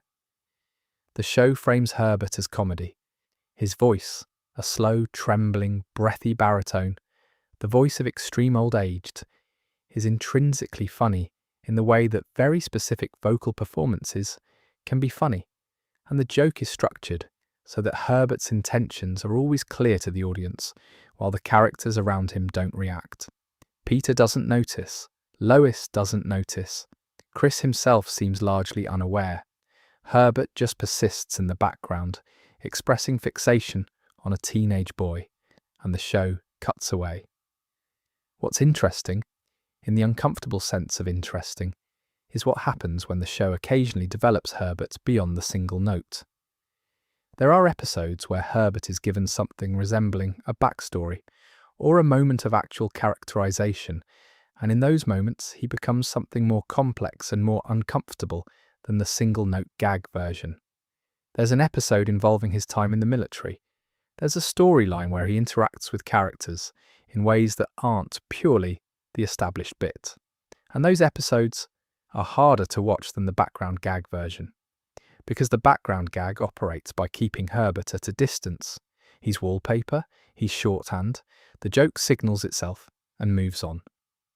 When the show brings him closer and makes him a person rather than a walking punchline, the thing the jokes are shorthand for becomes more visible. I'm not going to spend too long here, because there isn't a satisfying conclusion to reach. Herbert is in the show. He's been in the show for more than 20 seasons. The gag has run longer than most full television series. The show has not changed its approach to him at any point. What I'll say is this: Herbert is the character who most clearly illustrates where Family Guy's willingness to mine darkness for comedy has always been most contested. Not the violence, which is broad and absurdist and usually cartoonish. This specific thing, which is quieter and more recognisable, and therefore lands differently for different people. The show finds Herbert funny. A lot of people who watch Family Guy find Herbert funny. Some don't. The show has always been okay with not everyone finding every bit funny, which is either a reasonable artistic position or a convenient one, depending on where you land. I don't have a clean verdict for Herbert. I don't think there is one. Bertram appears in a handful of episodes across the show's middle run, and he is, depending on which episode you're watching, either Stewie's greatest enemy or proof that the show occasionally introduces genuinely interesting ideas and doesn't quite develop them. The setup, Bertram is another baby in Stewie's orbit who turns out to be equally intelligent, equally capable of elaborate scheming, and equally committed to world domination as a personal goal. Where Stewie's villainy has always been inflected by his complicated relationship with his family, the performance aspect, the layer of genuine vulnerability underneath the accent, Bertram is just straightforwardly, uncomplicatedly evil. He's the version of Stewie that doesn't have a Brian to talk him down. They're enemies in the way that only people who are exactly matched can be enemies. Stewie's brilliance is most threatening when it's being reflected back at him. Every Stewie Bertram episode is essentially about what Stewie looks like without the softening influence of the relationships he has, and the answer is considerably more dangerous. There is a storyline that involves a time travel element, which the show deploys fairly regularly as a story device, where Stewie has to make a moral choice about whether to allow a past event to occur that would ultimately result in Bertram being born. Not kill Bertram, not directly harm him, just fail to prevent a chain of events that would prevent his existence entirely. Stewie makes the choice. It's one of the most genuinely dark things Stewie does in the show. Not because of the violence, but because of the deliberateness. He thinks about it. He makes a decision. He accepts the consequences of it. This is not the same as Stewie threatening to kill Lois for the 100th time, which is a joke the show has used so often, it lost its edge. This is something else. A choice made with clear eyes and full awareness. The show doesn't dwell on it. Stewie is Stewie in the next episode. Bertram is gone. Life continues. What Bertram's arc, brief as it is, illustrates is that the show occasionally has the ambition to take Stewie's villainy seriously, and the tendency to pull back from fully committing to what that would mean. The device exists. The intelligence is real. The capacity for genuine harm is established. And then the episode ends and Stewie is back in the playpen, firing off threats that nobody takes seriously, and the line between performance and reality becomes fuzzy again. Bertram deserved what he got, probably. He was, within the show's logic, a genuine threat in a way that most of Stewie's other antagonists aren't. He was Stewie without the compromises, and Stewie without the compromises is a person who should probably not exist. We talked about Meg in the Peter Griffin section, but Meg deserves her own space. She's been here since the beginning. She's been on the receiving end of 25 years of the show's most sustained and consistent cruelty. She deserves the time. Meg Griffin is 17 years old. She's been 17 for the entire run of the show, which means she has existed in a state of perpetual teenage marginalization for as long as the show has been on air. She's not popular at school. She has no particular talent that the show celebrates. She's not beautiful in the way the show rewards. She wants desperately to belong somewhere, and consistently doesn't. And her family treats her as the household's emotional waste disposal. The show uses this as a joke so consistently that it's built into the architecture of the series. Meg Bad is an established shorthand, a reliable fool, and the show returns to it the way a writer returns to a construction that's always worked before. The thing that makes Meg's situation interesting, rather than just grim, is that the show has, several times, indicated that it knows exactly what it's doing. The hurricane episode, already mentioned in the Peter section, is the clearest example. Meg's speech is accurate. The family's response is honest about the function she serves. The show stands in front of you and says, here is the mechanism, here is why it exists, here is the cost. And then it continues. There's a quieter episode, one that gets less attention, where Peter is being taken around town by Meg as his driver after losing his license, and they end up spending real time together.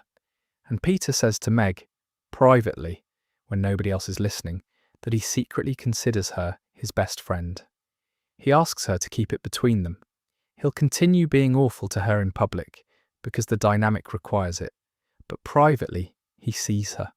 It's one of the sweeter moments the show has produced for Peter, and it's also, if you think about it for very long, deeply sad.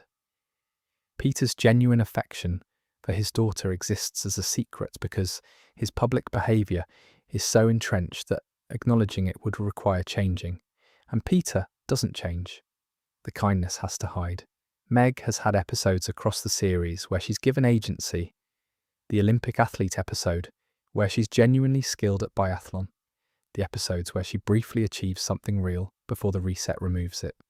The show can imagine Meg succeeding. It always walks it back.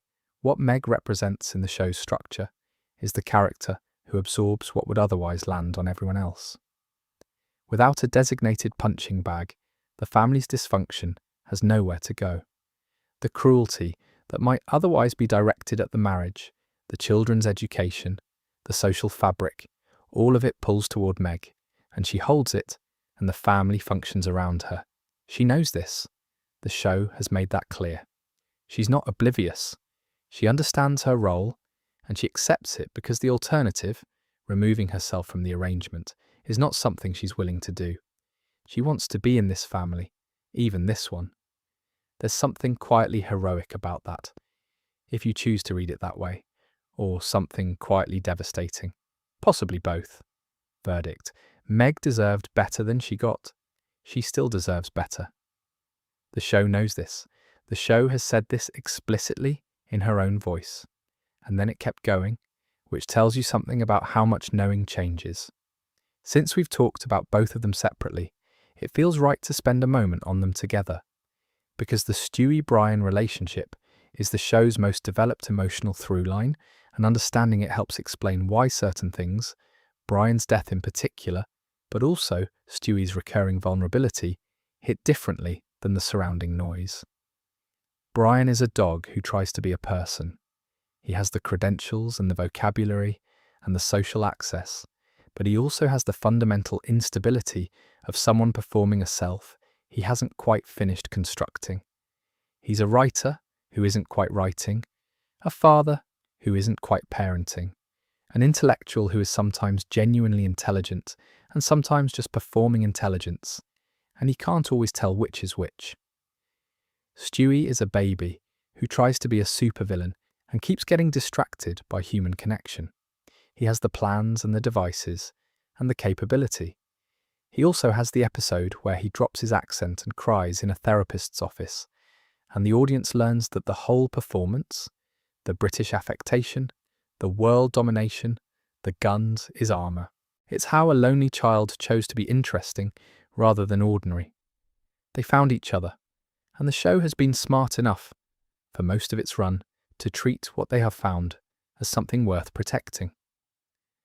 The road to episodes are the obvious showcase: Stewie and Brian stranded somewhere, navigating something, the buddy comedy structure giving them space to be funny together and then occasionally tender in a way that neither of them manages with anyone else. These episodes are among the most liked in the show's entire catalogue, which reflects something real about what the audience responds to. Brian's temporary death was felt most acutely through Stewie's grief, which was the show's choice and the right one. If you want to demonstrate how much a character means, show it through the person who loves them most. Stewie at the vet, holding Brian's paw, not performing anything, is the most honest the show has ever been about what these two characters mean to each other. And here's the thing about this relationship that I find genuinely interesting. It shouldn't work. A genius baby and a pseudo-intellectual dog, both of them managing massive pretenses about who they are, both of them occasionally honest with each other in ways they're not honest with anyone else. The dynamic is built on a logical impossibility that the show just bulldozes past and the audience accepts without hesitation. Because the emotional logic is correct. People form bonds across impossible gaps all the time. The specifics don't matter as much as the fact that two individuals found in each other someone who made the pretense feel less necessary. That's the Stewie-Brian loop. It keeps running. It makes the show worth watching on weeks when everything else is running on fumes. Family Guy has a complicated relationship with death as a concept, beyond all the actual deaths we've already discussed. The show has killed its main characters, including Peter, Lois, and the children, in dream sequences, what-if scenarios, anthology episodes, and the treehouse of horror-adjacent specials. It does occasionally, and none of those deaths count in any canonical sense. Everyone knows this. The show knows this. It's a different mode of storytelling that coexists with the regular mode without contaminating it. But there are also the deaths that are presented as real, within the main continuity, and then quietly reversed without the show making a big deal of the reversal. These are different from the dream sequence deaths, and different from the Brian-style documented major event deaths. They're the in-between ones. Something happened, then it didn't, and the show basically moved on without circling back to explain it. Stewie has died several times in this category.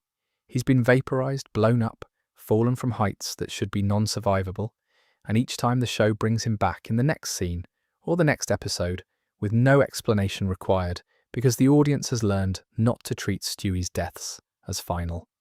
He is, within the show's logic, functionally unkillable, partly because he's a main character and partly because his various inventions and devices create plausible deniability for any survival scenario. What's interesting about Stewie specifically is that he's occasionally died and come back within a single episode in ways that require active acknowledgement. The episode where Lois apparently kills him at the end of a two-parter, for instance, which is then revealed to be a simulation. The show explicitly addresses the fake death in that case, because the narrative requires it. You can't have Stewie apparently killed by his mother without at least acknowledging it happened.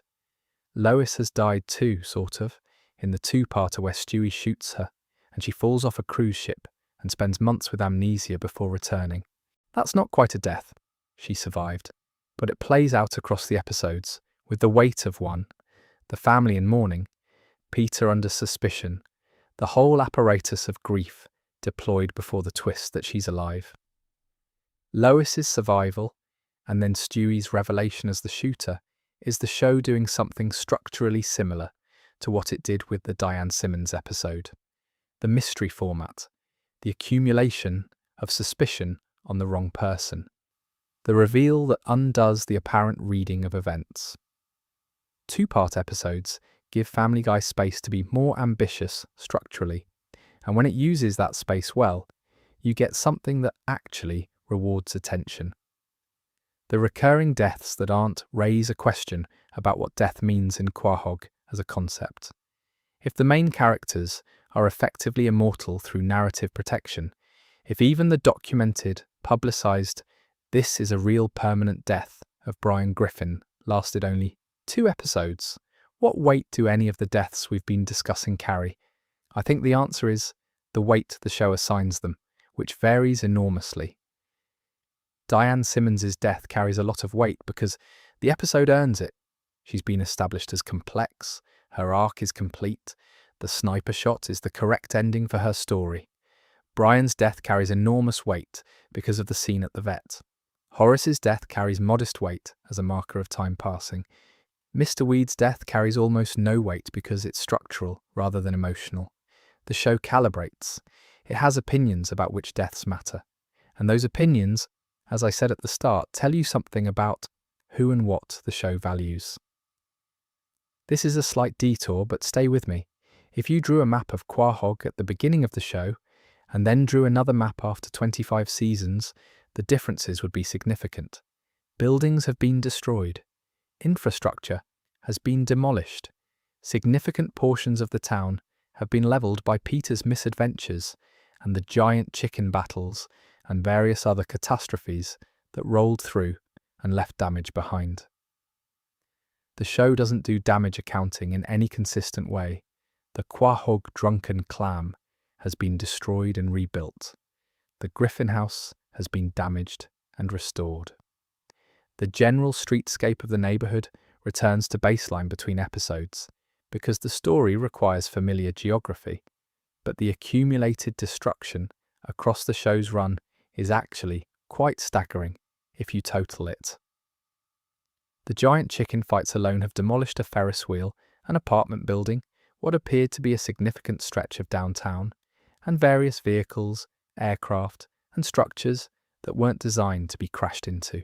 Peter's personal contributions include multiple car accidents, various workplace incidents, and the occasional home renovation that ends in structural failure.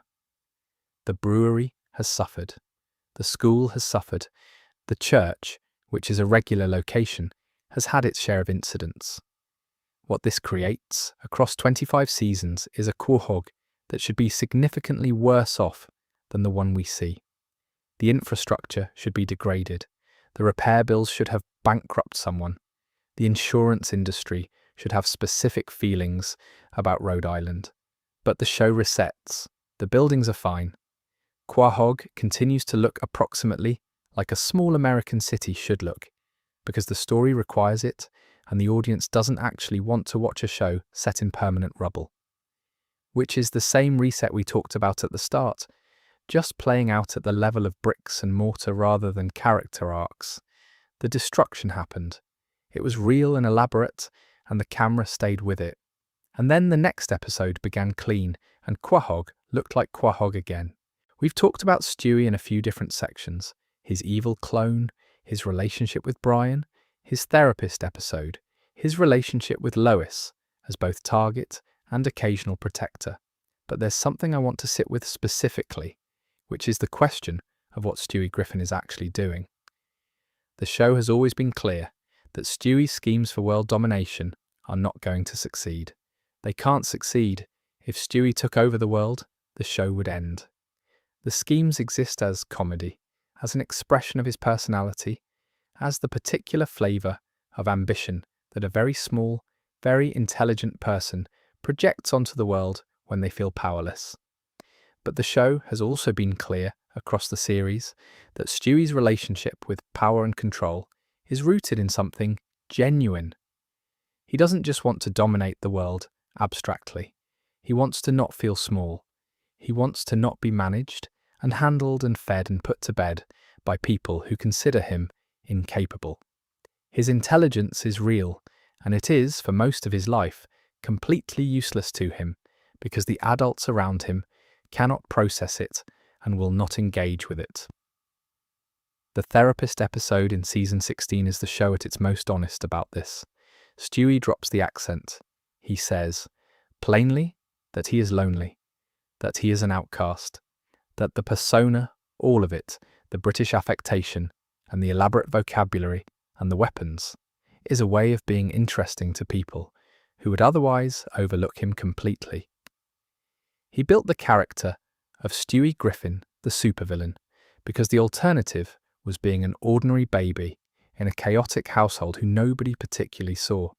And then, having said that, having been seen for a moment by someone who was actually paying attention, he decides not to change. He puts the accent back. He returns to the performance. He also lets the therapist die during that scene, having a heart attack while the session is still running. Stewie watches this happen and doesn't intervene. The one person who saw him clearly, who might have held that space for him, is gone. And Stewie moves on. That's a dark ending to a genuinely moving episode. And the show plays both things in the same breath. The emotional honesty and the dark comedy consequence coexisting, as they always do in this show, without fully resolving into either. What Stewie is waiting for, I think, is for someone to notice without him having to perform for it. Brian notices sometimes. The therapist noticed briefly. But the pattern of the show is that those moments are temporary. Brian comes back because time travel allows it, but the therapist doesn't. And most of the other characters in Stewie's life interact with the performance rather than the person. He's going to be waiting for a while. Quahog doesn't really do the kind of sustained recognition that Stewie needs, but he'll keep waiting because the alternative is giving up, and Stewie Griffin does not give up. The evil clone had yellow eyes at the end. The real Stewie has enormous blue ones that take in everything. He's watching. He's always watching. What he does with everything he sees is still genuinely an open question. Family Guy has been running long enough that it has an interesting relationship with its own continuity, which is to say, the show is both aware of its continuity and somewhat indifferent to it when the indifference is convenient. The show was cancelled in 2002 at the end of its third season and brought back in 2005 following strong DVD sales and unexpectedly good ratings for reruns on Adult Swim. This revival is actually one of the more unusual events in American television history. Fox cancelling a show, fans keeping it alive through other platforms, and the network reversing its decision based on evidence that the audience hadn't gone away. Which is a strange thing to have happened to a show, getting cancelled and then brought back by the sheer stubbornness of the people who liked it. Seth MacFarlane has been open about the fact that the show's revival also changed it. The pre-cancellation seasons are different, tighter, more grounded, the family dynamics more consistently emotional beneath the absurdism. When the show came back, it leaned harder into the things that were generating the most attention. The cutaway gags, the celebrity references, the escalation of Peter's incompetence, the general cartoonish amplitude of everything. Whether this was the right direction depends entirely on what you wanted from it. The point here is that there are characters who died or were removed before the revival, Mr. Weed being the clearest example, who are part of a version of the show that no longer quite exists. Pre-cancellation Family Guy had a different centre of gravity. The comedy was darker in a more grounded way. The emotional beats landed differently because the characters felt slightly more like people navigating something, rather than cartoons navigating plots. The post-revival show is broader, louder, more willing to go anywhere and do anything and then pretend it didn't happen, which has produced some genuinely brilliant episodes, and some that were difficult to finish, honestly, both in significant numbers. What survived the revival intact was the Stewie-Brian relationship, which is perhaps why it holds the most consistent emotional weight across all of the show's eras. Whatever else changed about the show's centre of gravity, those two characters maintained the core of what made them work. The road to episodes continued to be the ones the show put genuine care into. The therapist episode in season 16 was only possible because the character had been developed consistently enough, across enough years, that the drop the accent moment landed with real weight. The show's history with itself, the cancellation, the revival, the shift in tone, the gradual departure of various characters, is part of the context for understanding any individual character's fate. Nobody in Quahog exists in isolation. They're all products of decisions made across a very long run by a lot of different writers, some of whom cared deeply about continuity and some of whom didn't particularly. The result is a show that contains everything, consistent and inconsistent, earned and unearned simultaneously, and yet it keeps going, and the parts of it that are good are genuinely very good, and the parts that aren't are usually at least efficient about being bad. That's Family Guy. That's what 25 years of anything looks like, probably. Joe Swanson is Peter Griffin's other next-door neighbour, the paraplegic police officer. Patrick Warburton's voice, doing the work it was born to do. Joe is, in many ways, the most functional adult in Peter's friend group.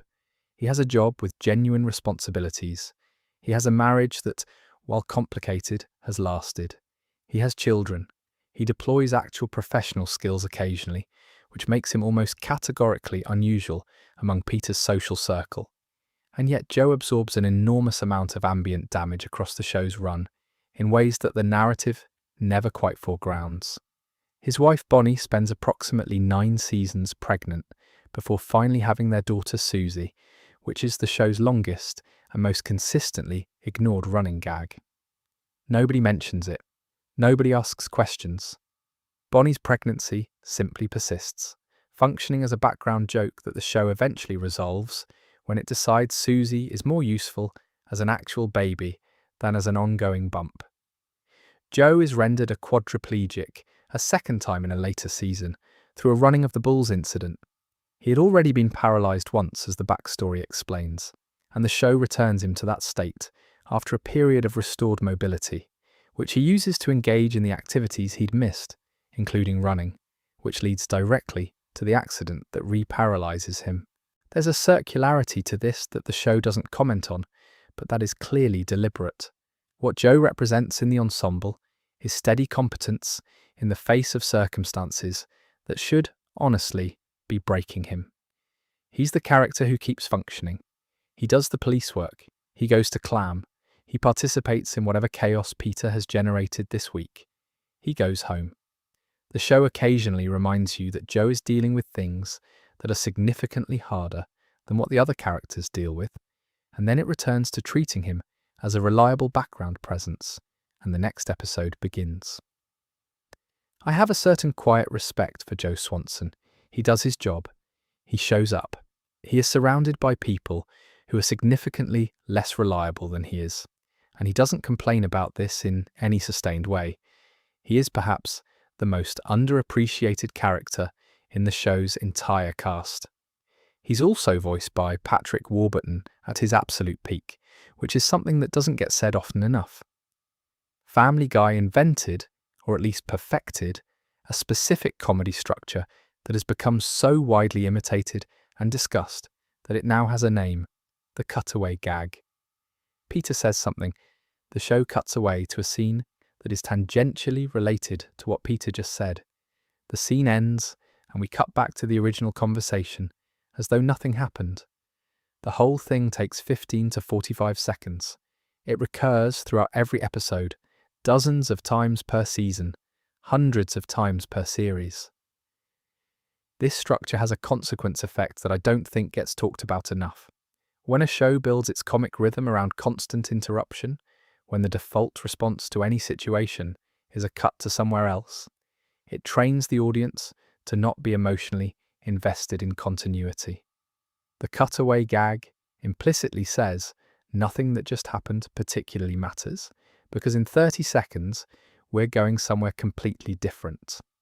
The attention span the show cultivates is horizontal rather than vertical. Wide, not deep. This is not a criticism, it's a description.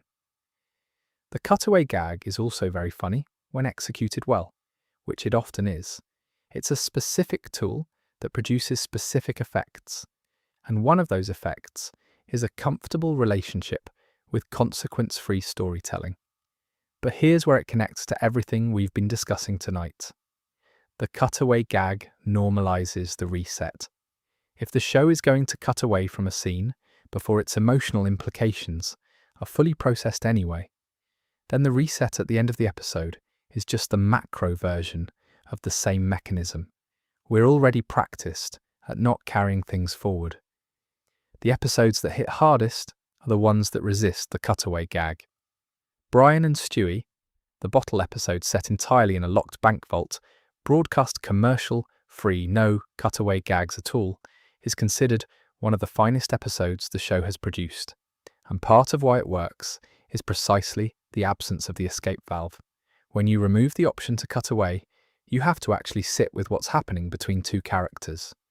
You have to develop it, sustain it, let it build to something. The episode is, by Family Guy standards, restrained and focused and emotionally genuine. The best moments across the show's run: Diane Simmons' confrontation with Lois, Meg's speech in the hurricane episode, Stewie dropping his accent in the therapist's office, Brian dying in the vet hospital, all have one thing in common. The show stops cutting away. It stays. It lets the scene run at whatever length the scene needs, not at the length dictated by the comedic rhythm. Those moments are the show working at full capacity, using the tools the cutaway gag normally prevents. So the cutaway gag, which is Family Guy's most recognizable structural feature, is also the mechanism that protects most of the show's characters from genuine consequence. As long as the show can cut away before anything settles, nothing has to settle. Nothing has to be carried. The next scene begins fresh. The people we've been talking about tonight, the ones who died, the ones who should have, the ones who are still walking around Quahog without facing anything, they all exist within this structure. The deaths that land are the ones the show refused to cut away from. The immunities that hold are maintained by the show's comfort with the escape. It's a simple mechanism. It runs the whole machine. Since we've been going for a while now, and there are still a handful of characters who deserve a moment, let's do a quick run through some of the others. Stewie's therapist, Dr. Cecil Pritchfield, died of a heart attack during their session in the season 16 milestone episode. He was, in those 40 minutes, the most perceptive person Stewie had ever talked to. He saw past the performance, understood the loneliness underneath, and created a genuine moment of connection before his heart gave out. Stewie watched him die and didn't call for help. This is either the show being dark for the sake of it, or Stewie protecting himself from the one person who could have genuinely reached him. Possibly both. He didn't deserve to die, but his death was used in a way that said something real about the character who watched it happen. Evelyn, the elderly woman Peter accidentally killed while trying to end a friendship. She appears in the same episode as Thelma's death and serves as Peter's grief displacement object, someone he can attach his mourning to without having to face it directly. She didn't deserve to have her back snapped at a cemetery. She was there at the wrong moment, with the wrong person, having a genuine connection with someone who was too damaged to be careful with her. Her death is played as dark comedy, and it is dark comedy, but it's also the accumulation of Peter's specific type of damage. The kind that comes from inattention rather than malice, which doesn't make it less final. The evil Rupert from one of the later seasons, the episode where Stewie's teddy bear comes to life, overhears Stewie venting about Brian and decides to murder Brian to eliminate the competition. Stewie drowns Rupert in a toilet to stop him. This is one of the more genuinely sad things that happens in the later seasons, Stewie having to destroy something he loves, because that thing became dangerous to someone else he loves. The choices the show gives Stewie are sometimes complicated in ways that are genuinely affecting. Chris and Meg's school tormentors over the years, various bullies, teachers and administrators who appear in single episodes and then vanish, are mostly handled as episodic obstacles. They get their comeuppance within the episode, the lesson is delivered, and Quahog moves on. The one exception is Connie, who we've already spent significant time with, because the show kept bringing her back rather than replacing her. And then there's Death, the actual personification of Death, who appears as a recurring character in the early seasons, voiced originally by Norm Macdonald and then by Adam Carolla. Death in Family Guy is not threatening. He's inconvenient. He shows up when people are supposed to die and is occasionally persuaded otherwise, which raises serious questions about the cosmic mechanism being managed. But the show doesn't ask those questions because the joke is that Death is basically just a guy doing a job he finds mildly irritating. Having Death as a recurring comedy character is a very specific choice that tells you something about how Family Guy thinks about mortality overall. Death is not fearsome. He's not mysterious. He's just the next appointment in your calendar. And if you're funny enough or persuasive enough, or the narrative needs you badly enough, you can sometimes get it moved. That's Quahog, finally, completely. A town where even Death is willing to negotiate. Before we move into the closing, there's one more thing worth sitting with. Family Guy is, at its core, a show about a working-class family in a mid-sized American city who are not doing particularly well. They're not thriving. They're not ascending. Peter works at a brewery in a job that requires minimal skill and provides modest income. The house is adequate. The neighborhood is fine. The children are in public school. The car needs work. The dog drinks too much. The baby is plotting something. This is a fundamentally precarious existence, and the show uses it as the baseline without ever making it the subject. The class anxiety that runs underneath Family Guy is rarely foregrounded. It's not a show about economic struggle the way some television is, but it's always there in the background, informing why Peter's recklessness is funny in a specific way. He keeps nearly losing what he has, and what he has is not very much. Carter Pewterschmidt represents everything the Griffin household isn't: generational wealth, social access, the particular confidence that comes from never having had to worry about the basic material conditions of your life. His contempt for Peter is class contempt, thinly veiled, and Peter's inability to see the full structure of it is part of why he can never quite challenge it effectively. This is the background radiation of the show. It doesn't ask you to notice it. It doesn't frame itself as social commentary. But it's there in every interaction between Peter and Carter, in every episode where the Griffin family scrapes through a financial crisis, in every moment when Peter's job at the brewery is threatened and the threat is treated as catastrophic because, within the logic of this family's life, it is. The people who die in Quahog and the people who don't are not randomly distributed across the social structure. Diane Simmons dies. She's a professional woman who made terrible choices, and she dies. Muriel Goldman dies. She's a pharmacist's wife, with no particular power base. Derek Wilcox dies. He's someone's husband, unremarkable, useful only as a plot mechanism. Carter Pewterschmidt does not die. He continues in his mansion with his staff and his contempt. Tom Tucker does not die. He continues, anchoring the news. The giant chicken, who is at minimum a member of the working class of giant birds, takes enormous damage repeatedly and keeps coming back for more. I'm not suggesting the show's making a pointed argument about class and mortality. It's too chaotic and too committed to the joke to be doing that consistently. But the pattern is there if you look, and the pattern is familiar from outside the show as well.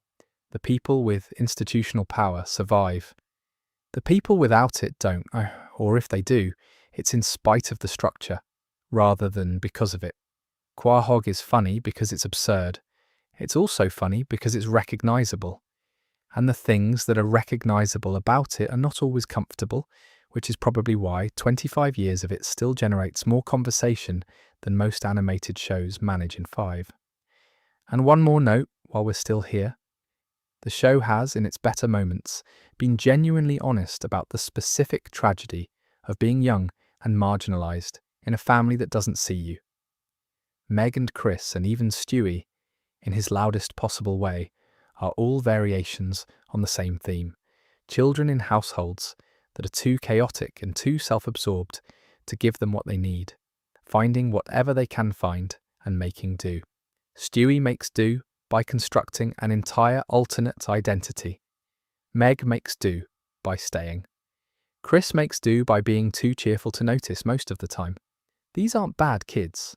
They're kids with a difficult father and an impossibly patient mother, and no good options for being seen without the fog of chaos that surrounds everything in their house. The show has occasionally, briefly, been as good as the material deserved. Those moments are worth holding on to even when the rest of it is noise. The last thought, really, is this. The reason any of this is worth discussing, the deaths, the immunities, the patterns, the moments that land and the ones that don't, is because the show has been around long enough that it has become a kind of record. A record of what a certain era of television thought was funny, what it thought was acceptable to mine for comedy, what it was willing to sit with, and what it cut away from. That record has its ugly parts and its genuinely beautiful ones. Both are in there. And Quahog keeps going, the way towns do.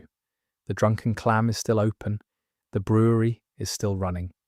There's a house on a green street where an implausible family lives their implausible life, and every week something happens that probably shouldn't, and somehow everyone survives it, and the week begins again. So here we are. We've spent a good while in Quahog tonight. We've gone through the people who died and the people who should have died, and the people who are still walking around town with a level of impunity that defies any reasonable accounting. We've sat with Diane Simmons's cold, coherent fury. We've thought about a giant chicken and a trail of candy, and whatever Peter Griffin and Ernie have been building toward for 25 years of mutual destruction. We've spent some time with a baby who is considerably more capable than anyone around her suspects. What I keep coming back to, looking at all of this together, is how deliberate the show's protection is. The characters who die, the ones who die and stay dead, the ones the show treats as genuinely gone, are almost never the ones the show needs. They're the ones who have served their purpose, or the ones whose removal makes space for something else, or the ones who, like Diane Simmons, were too vivid and complete to simply continue in the background without the story addressing what they were. The ones who stay, Carter, Quagmire, Tom Tucker, Peter himself, stay because the show finds them useful. Their survival is not moral, it's structural. They persist because the machine requires them, which might be the show's most honest observation about how the world actually works. The people who should face consequences often don't, not because they're clever enough to avoid them, but because the systems they're embedded in don't produce those consequences. Carter Pewterschmidt is protected by his wealth. Tom Tucker is protected by his institutional position. Quagmire is protected by his charm and his function within the group. Peter is protected by the fundamental truth that every family needs a centre of gravity, even a chaotic and irresponsible one. And if you remove him, the whole thing collapses. These aren't cartoon immunities. These are recognizable mechanisms. The thing about Quahog is that it keeps going. After everything, the murder parties, the giant chicken fights, the evil clones, and the identity thefts, and the accidental deaths, and the sustained cruelty, and the occasional genuinely moving moment where someone says something true, Quahog resets. The next episode begins clean. Peter is on the couch, Lois is in the kitchen, Stewie is in the playpen, watching everything, saying nothing, waiting for something only he can see. And Brian is in the living room, drinking something he probably shouldn't, thinking about the novel he's going to write, and the whole thing starts again. There's something restful about that, actually. Not aspirational, not moral, just restful. The knowledge that in Quahog, nothing is final in any lasting sense. Even the things that are final, the people who are genuinely gone, are surrounded by enough noise and chaos that their absence gets absorbed into the town's general disorder. Family Guy isn't a show about consequences.